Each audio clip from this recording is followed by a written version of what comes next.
好，另外一个问题，疫情指挥官陈时中宣布讲，为5月12日开始，快筛阳性就自动确诊。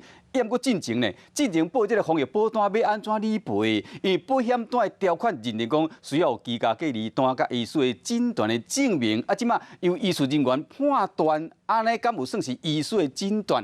加上讲伊即个翕出来即个快筛这。敢要安怎确定讲这敢是伊本人？这个记录拢好，这本来就真无用，这保险业者呢，即马更加混乱。对于这个代志，产检工会强调讲，因为这个代志有较突然，相关的细节爱个呢去讨论一个，目前也未有结论。那保险业者是强调讲，目前伊原来以这个保险的条例明文规定来做，就是讲照品照行。那主管机关金管会目前也无进一步的说明。昨指挥中心宣布，12号开始，快筛阳性就是确诊，看起来敢会当减轻病院的 PCR 量能。不过卖保险的听到强要分气，因为这个新政策会让理赔出现看胖。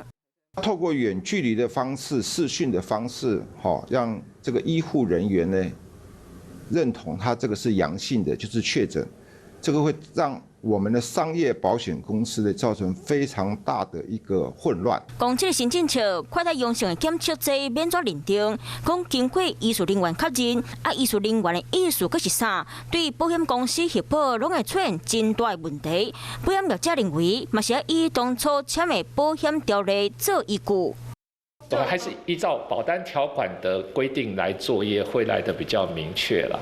对，不然后面依照那个疾管局他们的发布的一些讯息，跟保险业其实还是有一定的落差。业者强调，指挥中心的政策对保险人员来讲真歹做代志。保险公司嘛，伫咧昨下晡发出新闻告知会，讲要用家用快筛检测阳性，经过医术人员确认做理赔。因为是新政策，要阁继续进一步了解。保险公司态度保留，实际敲电话给金管会保险局，到即马还未听到相关的回应。对随时调整的防疫政策，和伫咧前线做相关的服务人员，拢感觉真麻烦。